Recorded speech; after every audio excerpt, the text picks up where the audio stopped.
see how I feel in front of the camera now. Damn. Oh yeah, he's switching up. Usually I'm behind the camera. I'm the mostly and I have these guys host because I had to get out of my bubble. Yeah. Do some more interviews. Okay. Make some connections and everything else. I know. You noticed I was nervous on the Shimi's business. I was like, because you put us on the spot. I was like, oh, Jay, just introduce us all and everything else. And he told us to come out, and he's like, oh, yeah, and then I'm gonna have my co-host introduce himself. And I was like, shit. That's class. No, I feel it. Go ahead, start off, Sammy. Hello, everyone. Welcome back to another episode at the company. Today we have two special guests, two unique individuals. Go ahead and introduce you guys. I'll let you go first. My name is Kia Kodama. I am serial creative and entrepreneur. Cool. My name is Dev Anglin. My main profession is photographer, DP, and editor. I am also a designer of a clothing and novelty company. Okay. Yeah. That was really great. I was like, photographer too? I was like, damn. I was like, we're out there growing. Yeah. It's not every day you get to see another one too. Yeah, I'm impressed by the setup, man. I like it. Yeah, we're always on the fly, trying to keep everything going and everything else. I mean, before we were like all over the place. Yeah, so we shot literally anywhere we can. There was like this little hallway spot that we shot it at too. Oh, we just word. walked in there like, we just set up real fast and just do it. And then it gets out. So Nice. It's we're spontaneous on where we're setting up, but I think we're always trying to keep it the same and keep it more entertaining, where it's not always the same background aspect. Yeah, I dig that creativity. When it sparks, you just gotta go for it. Yeah, definitely. Dig, man. So I guess we'll start it off. As you have a brand and you have a brand as well, how do you guys, first I'd like to say how you guys collaborate with each other, help each other out. That's a good question, because sometimes we always trying to figure it out, like how do we work together and not kill each other at the same time.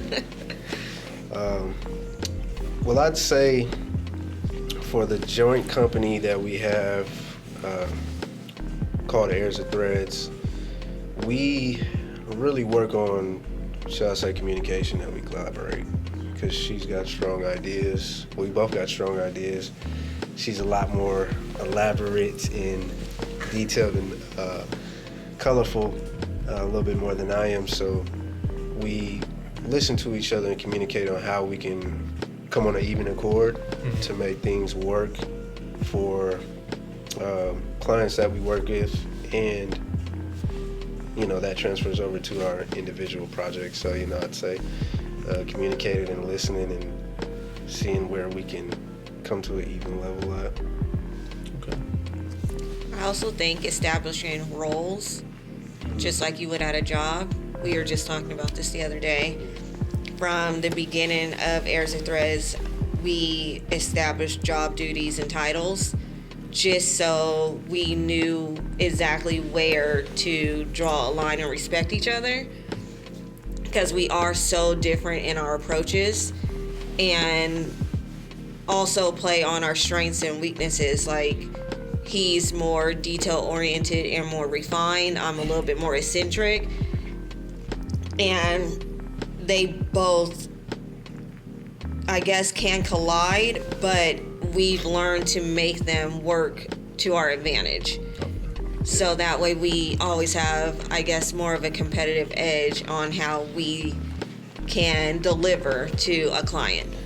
Yeah, it's funny you say that too, because we went through our internal struggles too, where we all had to figure out our own roles, and then trust that person in the roles, because we always had overlapping and people were doing too much or doing too much or doing too much to oversay, because now we all made the roles where now anything video and posting social media wise is I say, and they just have to trust me and everything else, because that's what I studied or I worked at. And then Sammy right here is more on the artist design studios, where he comes in and it's just like, he says what he needs to be done and what structures and everything else.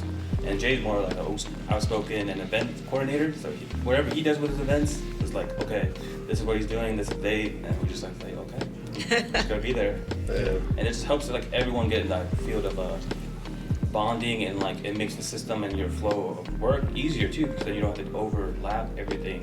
Yes. Yeah, and then like really struggle there because you don't want to do too much while taking over everything. So Yeah. I always say it's like an army or, 300. Everyone has their position, and everyone's position is just as valid as the other person's. But if you're not tight, then something's going to seep through, and that's how you end up falling. So I just try to make sure that we keep a tight ship. yeah, because our goal is like, if we do a project or anything else, and it's our like role, if we fail, that's on us, not the team. Yes. And you failed the team, so then that's like the things like do 3 strikes. You might have to find somebody else. And that's how we're trying to like base everything. Like for Jay doing the events and everything else. Like if the events didn't go well or anything else, like we got to do something else different, or because we're putting everything into you. Where then this is your project, then we just have to trust your saying. If you didn't like plan it out right or anything else, and you fail, it's looked bad on all of us, but it's mostly on your shoulders. It's your responsibility, yes. That's the roles you put on each other. So It keeps us on our toes. yeah, that too. Yeah. So we're always motivated to do the best of our ability to, and I'm pretty sure that goes with you guys as well. We have like we've understood, I guess we could say for ourselves, we understand our role, like when we both started to come into this, and then life and in entrepreneurship shit, it started to happen to us to where we were challenged, and I would say some characteristics that we didn't know started to come out of us. Like there's certain things she could do that I can't do. Like she can go into a room and talk to certain individuals with her charisma and her passion about anything and connect with people, versus, me, I could come in the room and talk about certain visual needs that people been seeking for, interested in, and, that clicks and it just goes even further between both of us. So it's sometimes it's surprising, like, the roles we did set out, like, yeah, we're gonna do this and we handle that, but then it's a surprise of what you learn over the years, and then, oh shit, I can do this too. Like, Yeah. you can do that too. So it's a collaboration part, I think, between us, and then I'm pretty sure, as you guys know, you started to see some more strengths come out within yourself that just made the relationship even better. Huh? Yeah, because I was like, once you get into like another field of business together, it's like roles that you didn't think you had to do, you start doing, and then like you guys see where you guys need to work on. And I think it just brings your bond more in one another, and it makes your growth in business, and then it also shows like the struggles can be really hard, and then if you guys get past that, you really see the future of the success. So I was like, it's really good to have that bond and partnership too. For sure. I don't know if you guys want to say a little bit about each backgrounds, like where you guys came from, how you got into building your brand. For sure. Well, I started my career doing hair first. So my focus was to get students that are graduating from cosmetology, as soon as they get licensed, try to place them in different creative jobs that would allow them to be outside of a salon and expand their business. So we started doing local fashion shows with local designers, and it was small. This was like 2001, 2002. And so because of my personal style, people start asking me, and I always make stuff, and customize things. And because of my personal style, people start asking me to design and if I wanted to do a fashion show, and I was like, let's do it. Yeah, that's dope. And when I started designing, it comes with styling. There's just so many components that goes into a show that the design part of it wasn't as exciting as some of the other components for me personally, and I got more interested in styling.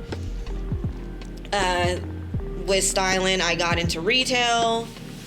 When I got into retail, I found out about visuals. So it was always like a step of something that I wasn't familiar with, that once I was in one position, it ended up opening an opportunity or a door to another position, but it was still within the same family. So it's almost like this building. I started off in the lobby and I just worked my way into a higher, on the higher floors, but it wasn't necessarily just like in titles, it was just in interest and skill set. Yeah. Titles also happen though. So I end up in visuals. I worked for different retailers over the last 15 plus years doing visuals. I was able to travel and do things I never expected to do.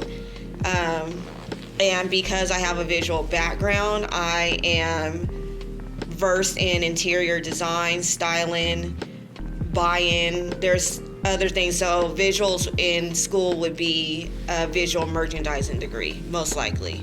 So there's a lot of things within the back end of business in the fashion industry and then the front face of that industry that allows you to be very versatile.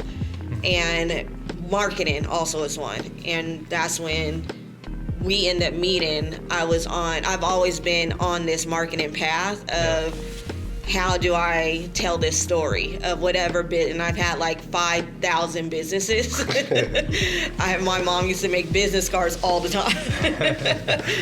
And so, which leads me to say, you can always start over. Like, who freaking cares if something didn't work out or failed or didn't go exactly your way? You can always start over. From there, I just got more interested in using my visual background in a creative space. Like, how do I do that as a freelance without it and still be within my bandwidth, right? So it was just learning that over the last couple years. I think COVID helped me really figure that out, to be honest, because I didn't have to go to work, and it allowed me that freedom. But before COVID, I had like deleted everything off Instagram. I really didn't feel like I was telling my story correctly. I didn't feel like, I'd known everyone in Sacramento for a very long time, and then when we started dating and we started Airs of Threads and we're working together, someone asked me that I've known since I was like a teenager, what do you do? And I was like, if you don't know what I do, and I've known you since I was 18, like, Jesus, then whose responsibility was that? It wasn't yours, it was mine. So clearly I'm not telling or showing what I'm capable of. And at the time I was only posting my outfits every day. Like, oh, look at me, I'm cute. So I was just like, how do I rebrand in a way that people understand how talented I actually am at certain things? And so I started doing set designs in our apartment, and that was my backdrop. So now you're not as focused on my look as you are what I created behind me. You just reminded me of those days. Come in there and there's like, it's a whole nother world in their apartment. I'm like, you gotta move the furniture. Oh, in the living room too? Yeah, it was always in the living room, and I would completely transform and make it look like it was a whole nother world. And I think that's when people start understanding the levels of talent and skill set that I actually had, and I actually felt more like myself. When you do visuals, half the time people don't even know the company or store has a visual job. So you walk into a store, you see how nice it looked, but you don't know who's behind that. And I got so used to being behind the scenes of things that I didn't realize how much that was almost hindering the visibility I could have for myself, especially using social media. Yeah. Yeah, because you say that because a lot of people that I know who are always in the background of things, and when they come out and explain their story or something like that, they're like, wait, what do you do? Or like, what do you do with this? And they're like, no idea, because they don't really show that side of themselves. Because I met this guy in Vegas. He was a creative and effects for Baby Groot. He created Baby Groot on Guardians of the Galaxy.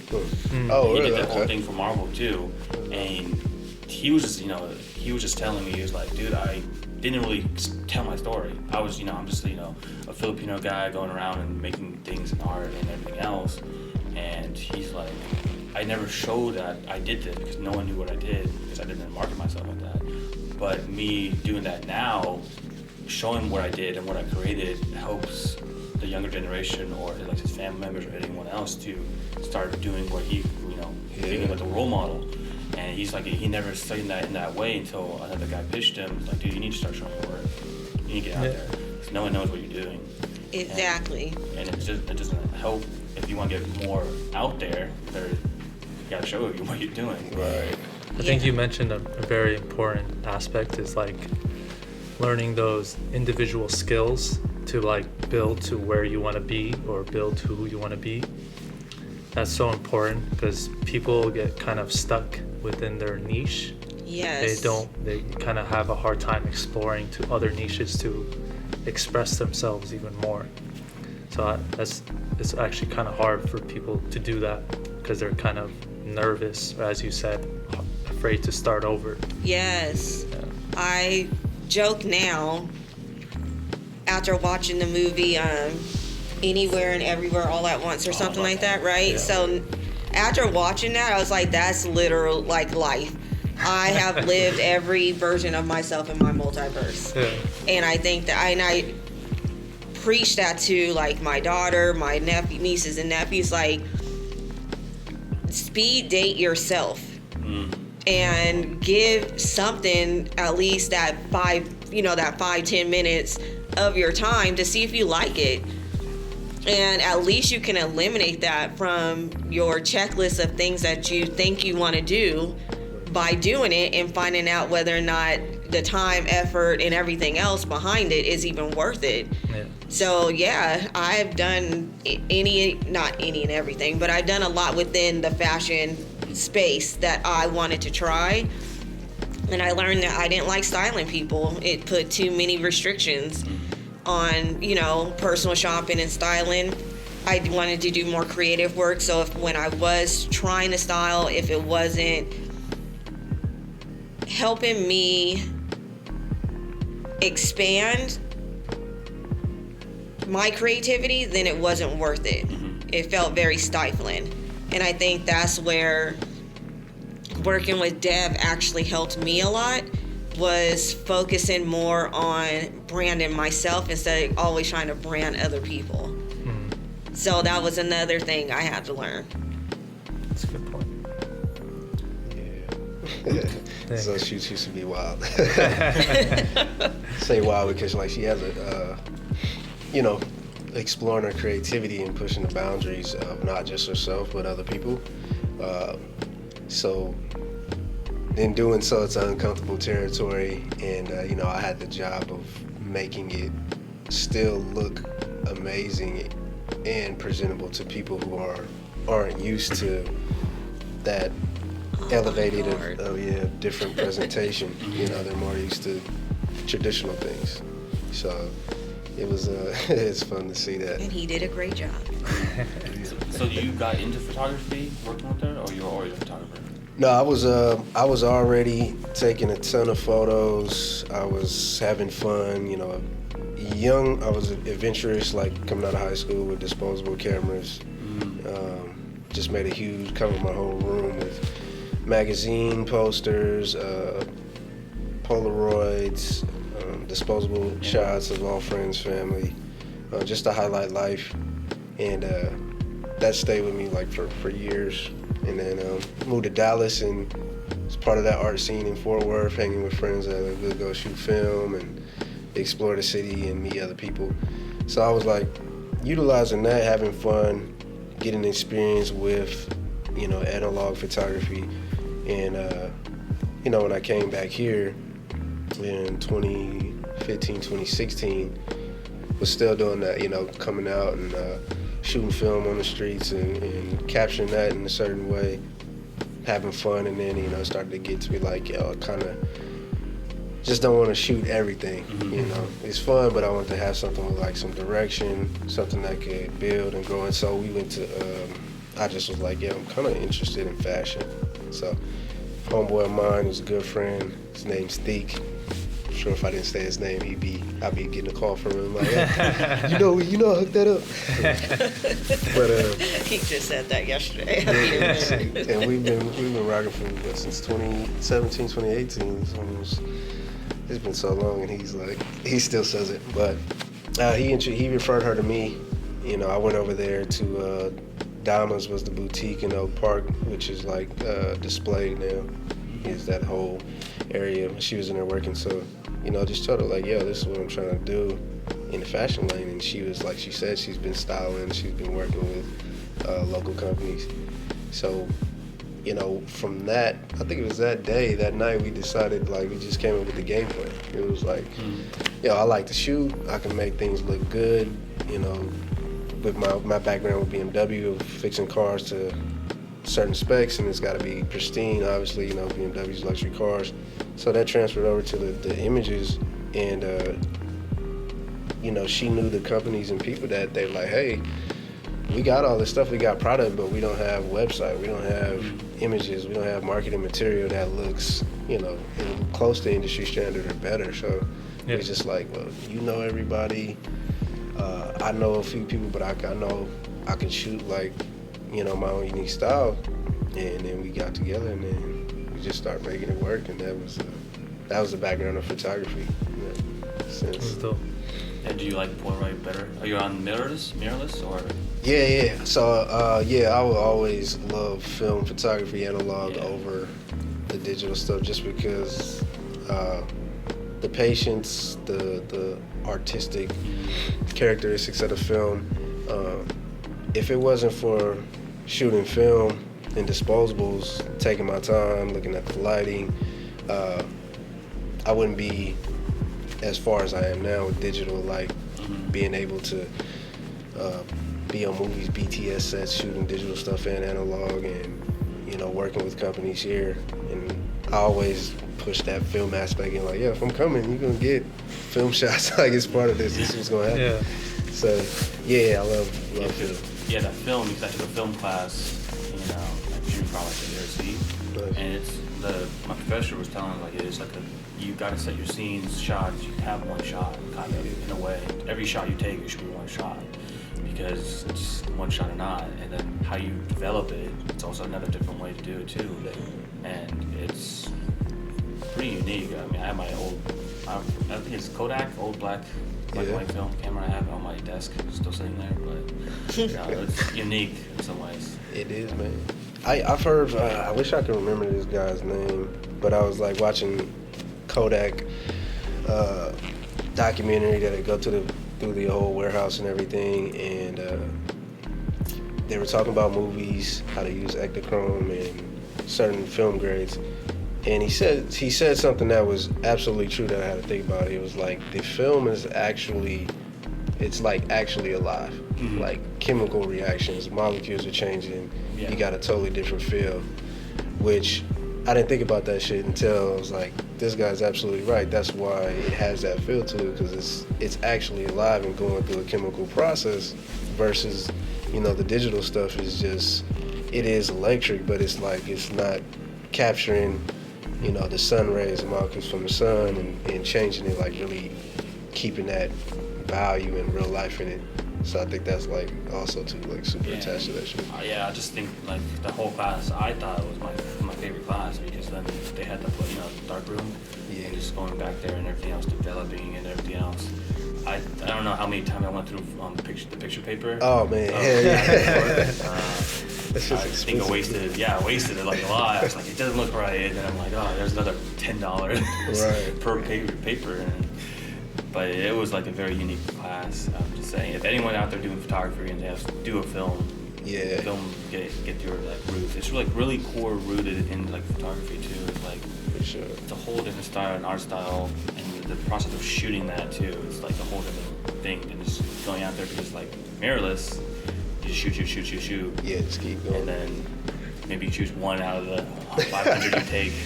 Right. Right. I think now too, today's like we got the IGs and shit, and we scroll so much we actually forget that somebody actually stood there and took that picture. Yeah. Like Yeah. somebody actually had to do that. Yeah, I would say prior to him, I was working with other local photographers that would outsource me to help curate their shoots. And the day that he came and we met, he asked if he can take a couple shots, and I think they were digital. Yeah, But it was digital. he also showed me some work, and I told him from that day, like first day, I was like, you know how to capture empathy, and that's a hell of a lot different than a lot of people. A lot of people take a picture, you capture something different, and I was like, I would love to work with you. I'm a storyteller, so if you can do that with just these shots, I can imagine if I created something, how you would be able to capture that. It's beautiful. You want to tell us a little about your brand that you? Yeah, let's do it. Yeah, because I remember when we first met. It was at Samuel's studio, Oh yeah. Yep, you know, I do. and I asked Samuel, it's like, what does Dev do? He says, oh, he does a lot of things. And I'm like, Right. I'm like, okay. And then he told me he has a brand, and he says, oh, he cuts and sews as well. Which, if you don't know, my guy's making some pants for me. Oh yeah, I'm excited about that. But yeah, your brand is quite interesting because it's very highlighting Sacramento in general, and even though you're not from here. Well, I'm not originally. I was born in Long Beach, but moved up here when I was about 2 or 3, and I've been here ever since. Yeah.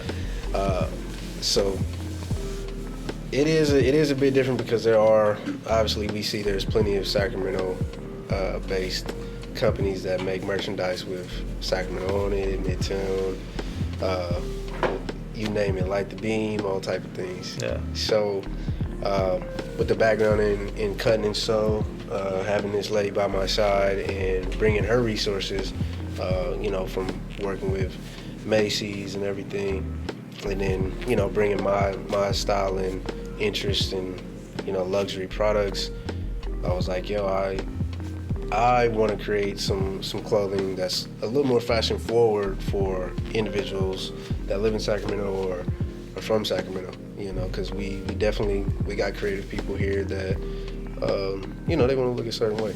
So, yeah, that's 916 Luxuries. You can hashtag this is Sac. Some people say both or whatever, but you can find it that way. And yeah, from there, I think, the first year was 2019, and that was after like a year and a half, 2 years of developing the actual what I'm gonna do, Yeah.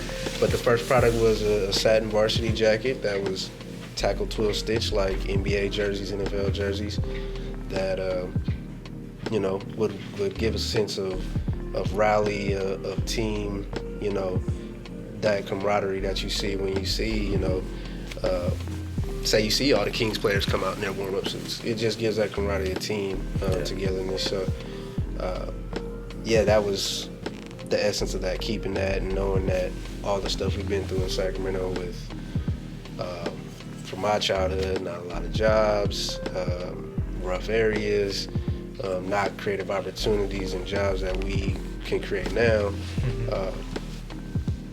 I realized, and into some of the things with police and how they treated people, I just understood like we deserve luxuries. So that that became 916 luxuries. Like let's give some fine things that we could have, because our city is full of hidden gems. You know, you go out, you find a good restaurant, you bump into some creative people. Like, for instance, WeWork is this spot. Yeah. We see this building all the time, but I haven't come to this floor. You come here and it's like, this shit is amazing. Yeah. You know, Definitely. and it's hidden right here that most people didn't know about. So it just all a full circle integrated. So yeah, that's why I created just the fashion forward pieces that are a bit different. You just can't go get them from a wholesale site or at Walmart, and it looks like it's worth something. Yeah, genuine. Yeah, exactly. Definitely. And if you guys want to check it out, he has a display in Arden Mall, right? Yeah, it just ended. Oh, it just ended.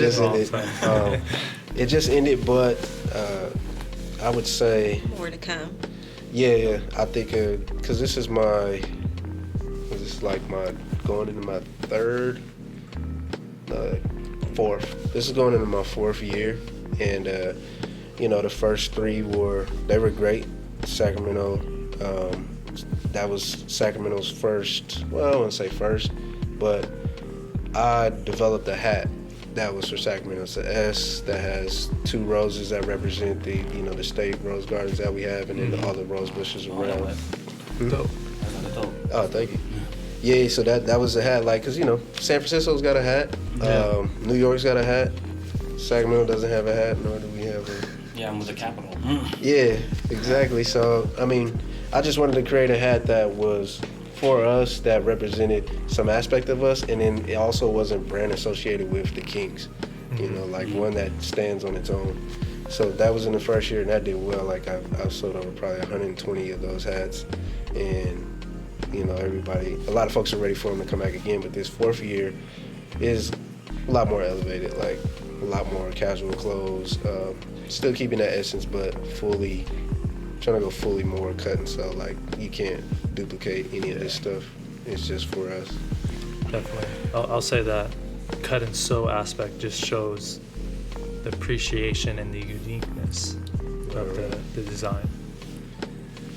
And then, good? It's a break. And then, I was saying, like, so you went from photography into fashion, like, in that way. So you went from shooting to shooting fashion, into dating fashion, and then starting your own fashion brand. I was like, how's that? How do you like that transition? Or I mean, you still probably do everything, but yeah, I do. How's that like? It was beautiful, bro, because I strategically did it. When I was shooting, I was just, I was shooting everything, and I started to do fashion pulls from boutiques. That's actually when I went over to her to do a fashion pull to create my own shoot, to show I could, these are the skills I have in fashion. But it was from then, like, after I seen how to shoot things, I was like, I can shoot my own clothes. I can create my own clothes and market my own clothes and do all this and keep everything integrated in-house, Yeah. And then talking to her and her resources, she was telling me, we went to Agenda for sourcing of products and fabrics and Magic, yeah. Well, we went to all of them, Both actually. of them, yeah. But that transition was like, I seen it. I was like, okay, this is how this can happen. And then, just the perfect target market for us, which is. I just want to say, if you want to get into fashion, go to Magic in Vegas. Like, Sure. you have to go, because one, you'll know you're not alone, but two, it's the most resourceful event that you can ever go to if this is the industry you want to be in. So I always try to make sure, when we met and he said this is what he wanted to do, I was like, we have to go to Magic. Hell yeah. Yeah, she. And guys, it's not a magic show. Right. So Magic, it's what, like a universal of all clothing brands and It's Similar. the biggest, what is it called?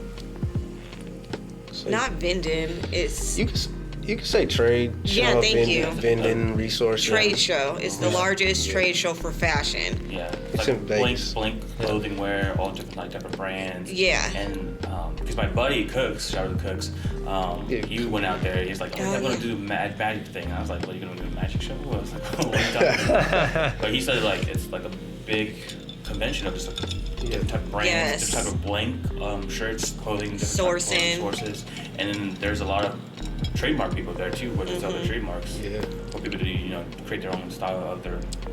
Yeah. Also, being graphic design and photography is a great place for you guys to network to grab business as well, because there are established brands and then there's up and coming, and again there's sourcing. So there's so many aspects of creativity and creators that once you put us all together, it just the mesh is the opportunities for yourself individually and then to collaborate are like Definitely. crazy. Yes, and then collaborate, because fashion itself, like any clothing brand or any clothing brand, they say is the most highest success and the most lowest failures, because it's easy to do, but if you don't know how to sell it and like make the story with it, it's not marketable, because people fail with it all the time. All the time. And because I think they said since COVID, I think it was 200% of startups of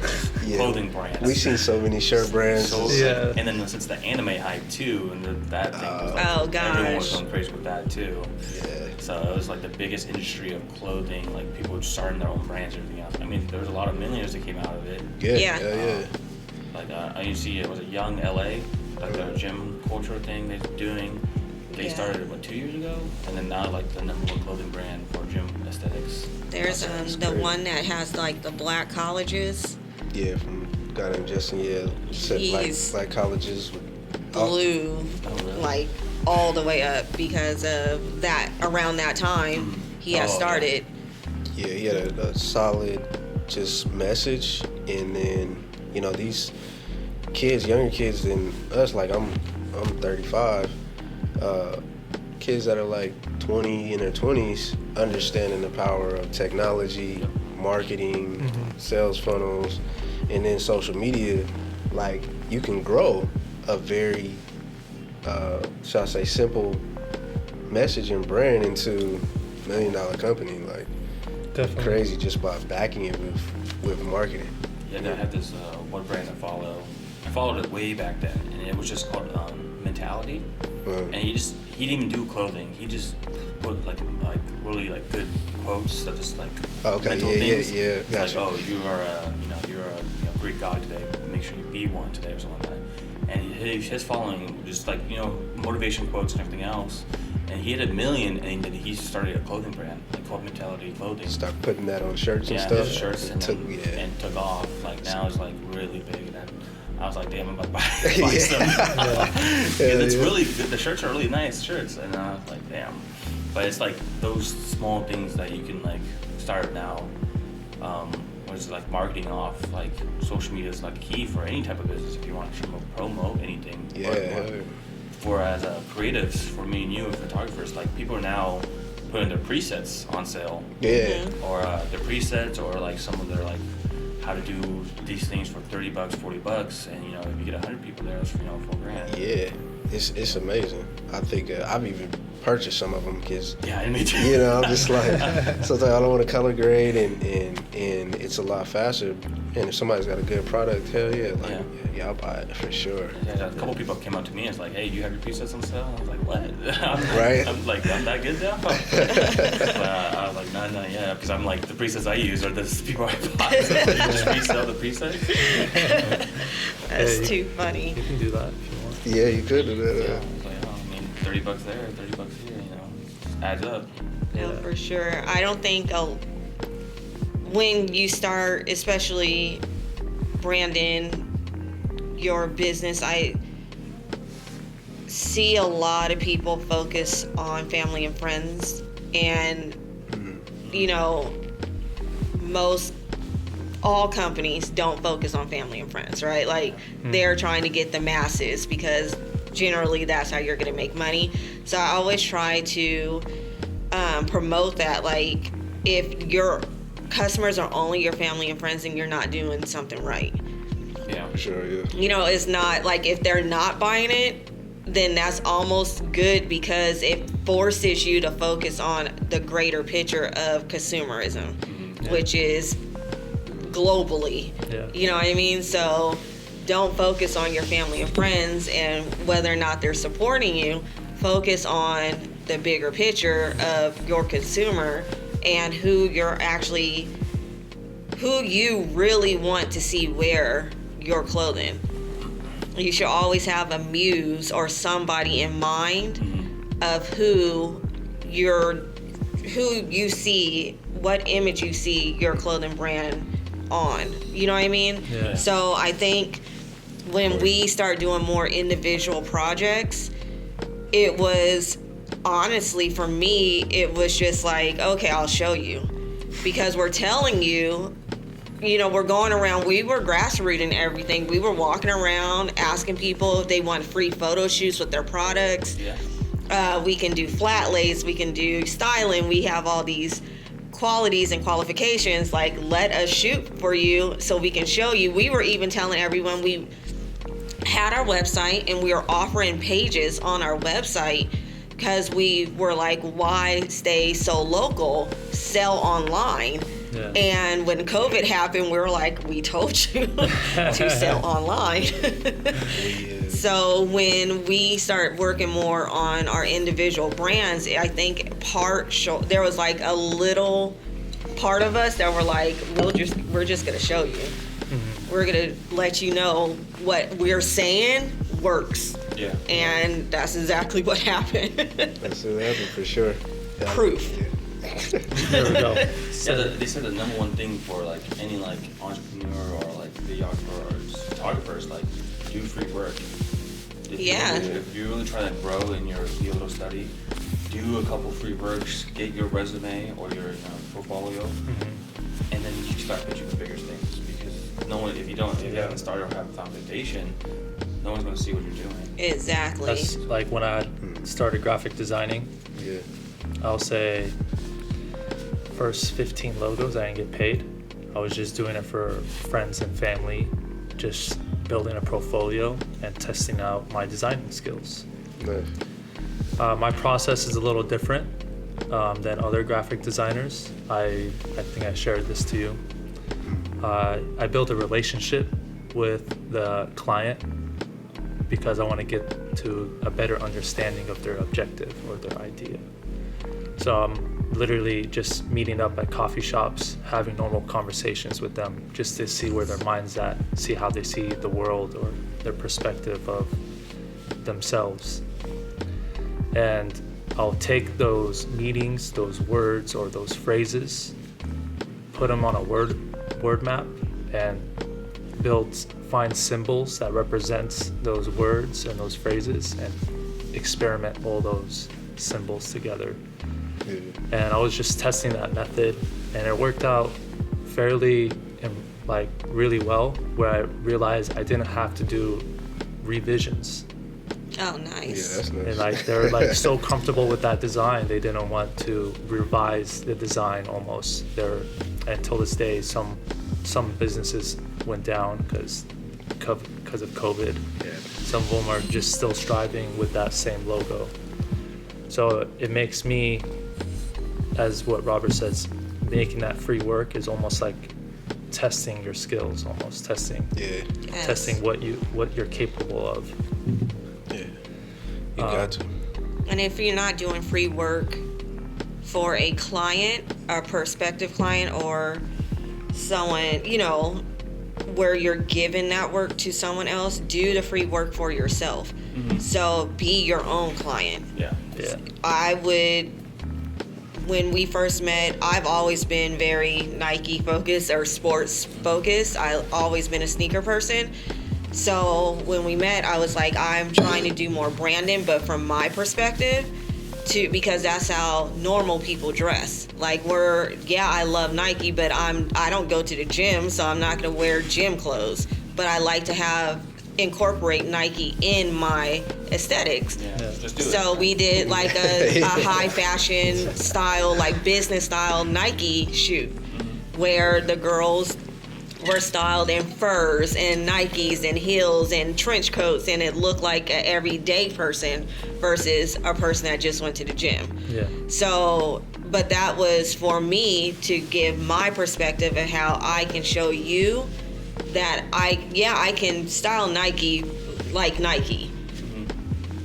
Most that's what we do, right? Like most people can. Yeah. But I wanted to give a different perspective of my creativity too. So even I always say do both. My daughter graduated with graphic design. Beautiful. And she does some work with her dad and stepmom for the companies they work with.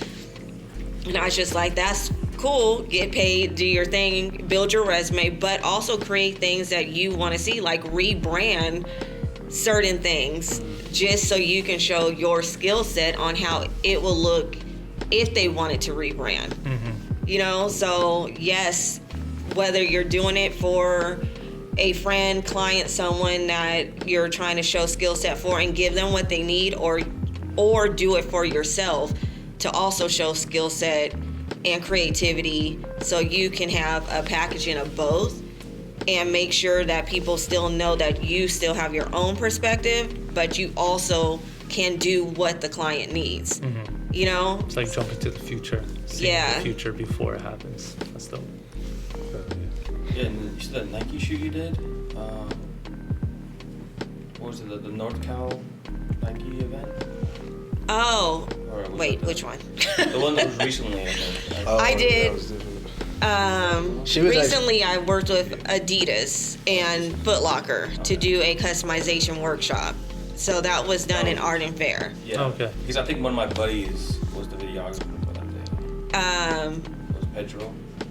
Or was it Was it from Hidden Temple? Henderson? Yeah. Yeah. Yes. Nice. Yeah. Me and him went to high school together. Oh, nice. Yeah, I saw that he made a video, and then I think Kim was there too. Yes, it was her organization Yes. that the girls came from. Yes. So Shout that out was, Kim. yeah. You guys support the Matthew Project. Yes, that's right. Yeah. Yeah, I was trying to have Kim come on to, well, she means business, but she was busy. She had other obligations. Aw, I think she was in London, no? Around that time? It was something. Yeah, she's really good people. Yeah, so that's, I think, my part of our partnership is because of COVID and people have, like, sitting down, being a sneakerhead has finally paid off. And I'm a visual, so I'm used to rearranging a store every day and making, doing the marketing, doing certain things. So when we were out and I was home for COVID, I probably rearranged our apartment 5,000 times. And I started doing more decor that was for people like myself, creatives or people in sneaker culture. And that just really blew up my visibility and also solidified an area in a space or a title that I never considered, which is artist. Yeah. So it was nice to finally be able to say that. Yeah. But during that time, I was able to get more brand attention. And I shoot a lot of my own content. He's taught me a lot, and he's busy, so I don't like to bother him for my personal things all the time. But because the brands are more billion-dollar companies, whenever they do reach out to me to outsource my content, I make sure he shoots it so they know who he is. Yeah. And it's paid off. There we go. So, Yeah, that's what we're trying to do with the company here, where we bring connections together. Or if I know someone that can help your business out in the future, that's what we're trying to make this connection. So then if you need help, I can find somebody that I know that can help you. Or if you have somebody that I need help with, we can like also communicate and have that connection too. Yeah. Spread out. that community, Yeah. build a community. Yeah, it's That's really what we love have that. always been about. Yeah. That's what Airs and Threads is about. That's why we're here today, because we're like, I was like, oh, you guys are doing that stuff? Yeah, we want to make sure that it's good and everybody we can share as much as we can. Like it just works out. Like that was it. I think that was the essence of why we created Airs too. It's like we were trying to be like Amazon's business model with their marketing banners and for other products and companies. It was like, bro, it'd be good to if you got your company or you have your service you provide for somebody, we'll put up a leaderboard showing so-and-so photography or so and so designs or this brand. You click on that, go straight to your website, and you get our audience. Yeah. And it comes to you. And then it's cross networking, just like it would be at a store. You go to Macy's, there's 500 different brands in that store. So we wanted to create a community of brands.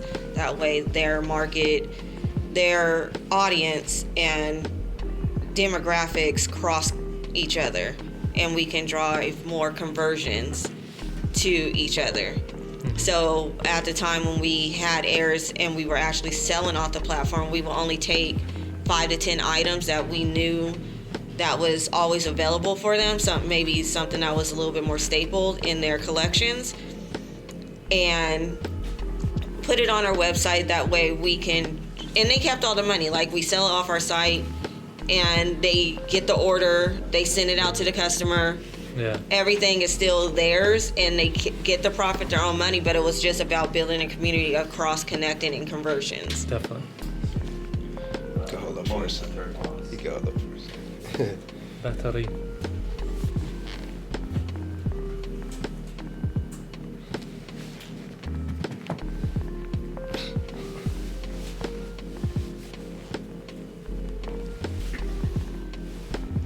Is that ring in the house? Oh. To watch it. Yeah. Just sit in this bed and jump around. It's just what I feel like, stop it. I think what you mentioned, like, just the community aspect is so important, because people are kind of afraid to work with each other, or afraid to drop their ego to listen to if someone is actually good at this thing. Why don't you just listen and learn from them, beside closing doors and just focusing. I don't know. I hear what you're saying. I think about that a lot too. Like, sometimes we think about that, like the aspect of collaboration. Yeah. And my perspective on it, and my natural, how I feel about it, is I'm open to collaborate on things that make sense. If it actually, like, if I don't see how I could benefit you, or we can't benefit each other, I'll do my best to connect you with somebody who I think can benefit you. But the thing with sometimes some collaboration is people think certain things they could just get something and just get it for free just for the sake of doing that, or just like, oh, hey, we're having an event, bring your camera. Not actually inviting you to the event and just do your thing. Get that a lot. Yeah. Trust me, I understand. You're good. I know you are. So it's like, I'm open for it as long as it makes sense. It's cool. I'm open to listen to. So what people are trying to do. How can I help you?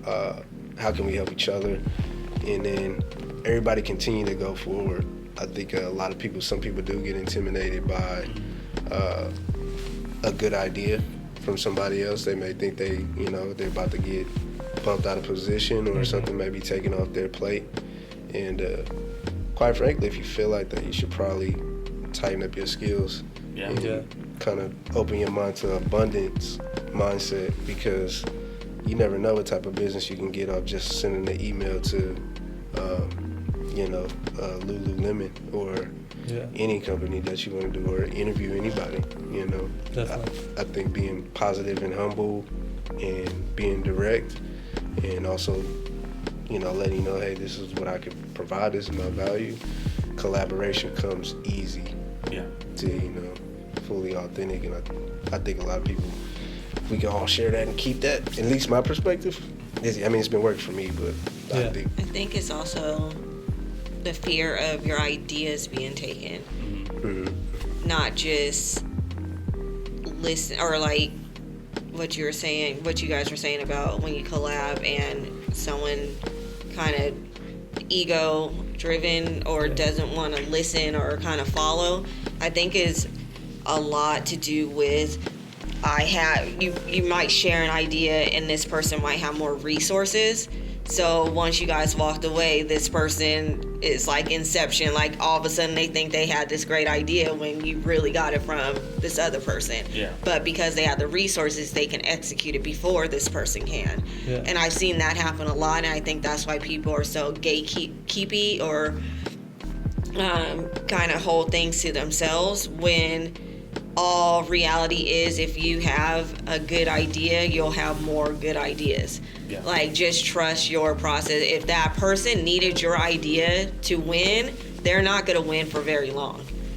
Yeah, you gotta find another. You're going to always have to find someone else and someone else's ideas. So I always say it's survival of the fittest, only the strong survive. Yeah, it's funny you say that because me and Jay talked about some people taking ideas from us. Yeah. But not to mention names, but.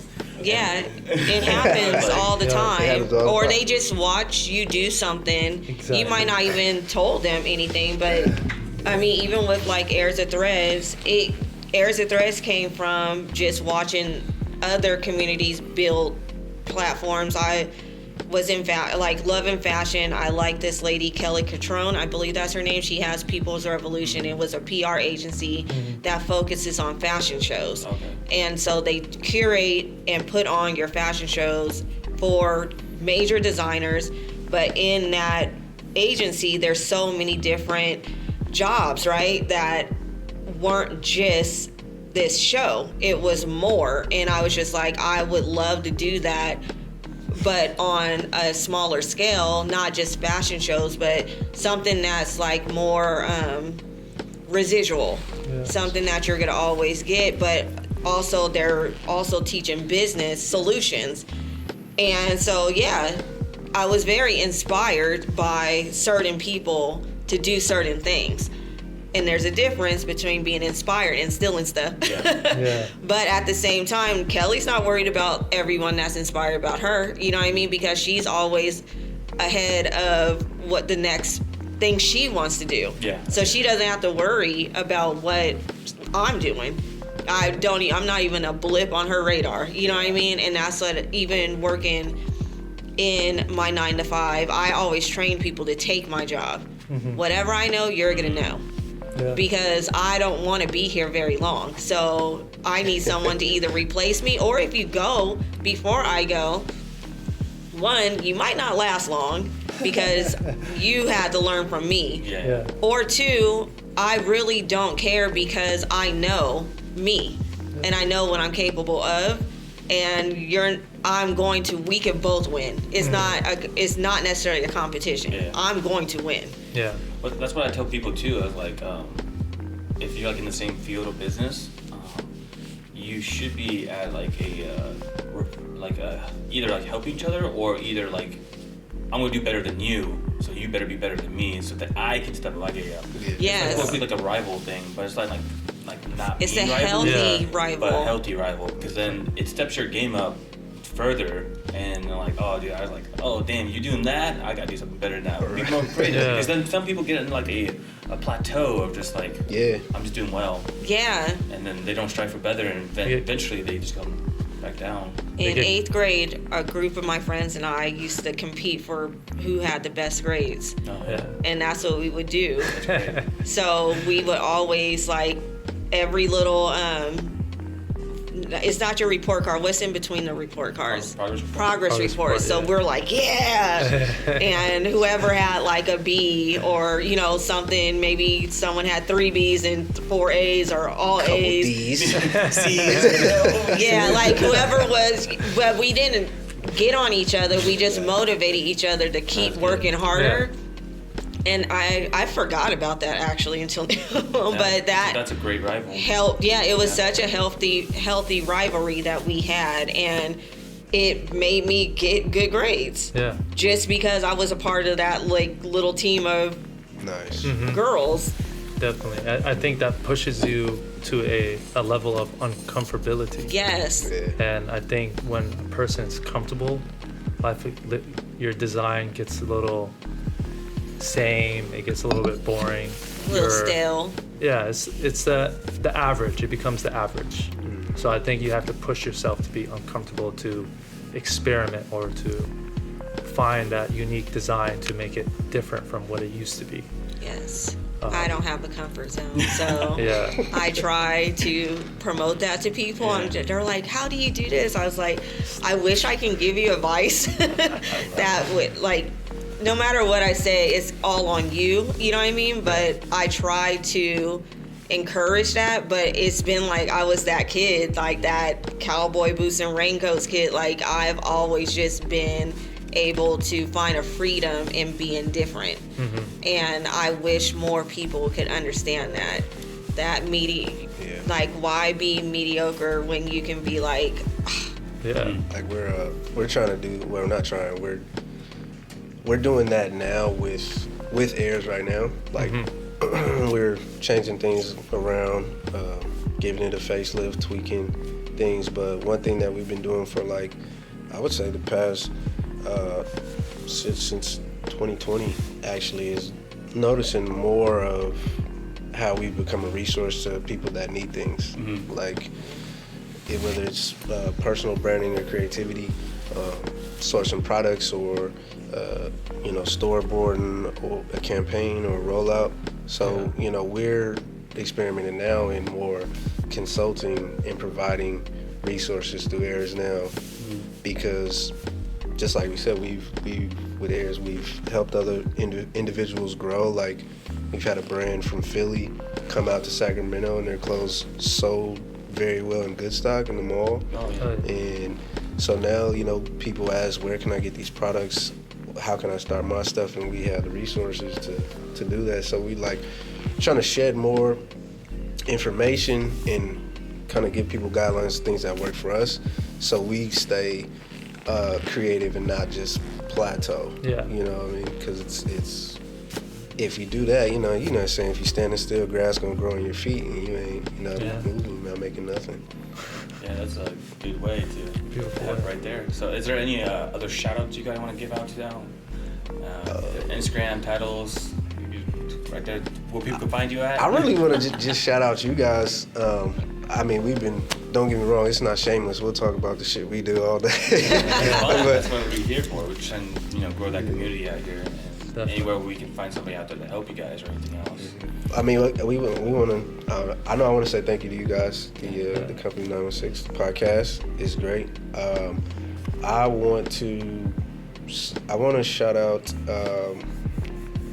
everybody that is within Sacramento that is doing positive work, doing the best they can, being an honest person, providing resources in game freely, and is in it to invest for this place to be a better place. I want to give a shout out to you. I want to give a shout out to the people that fucked up, that did it wrong, that try to backstab people, etc. You're gonna learn too, and you're gonna make yourself a better person and this place a better place wherever you go as well. So I want to shout out everybody for doing exactly what they felt to do, because in the end I feel like it's just gonna be for the best. And I know you've been supportive ever since I shared you the idea of the podcast, and when we started, you were always Hell yeah, bro. Yeah, you were always there. So I appreciate that. Yeah, thank you. I appreciate you guys. So. I would shout out the Company 916. Also, I was very honored to even be invited to the Women's History Month event. Yeah. I'm always honored because I'm like, me?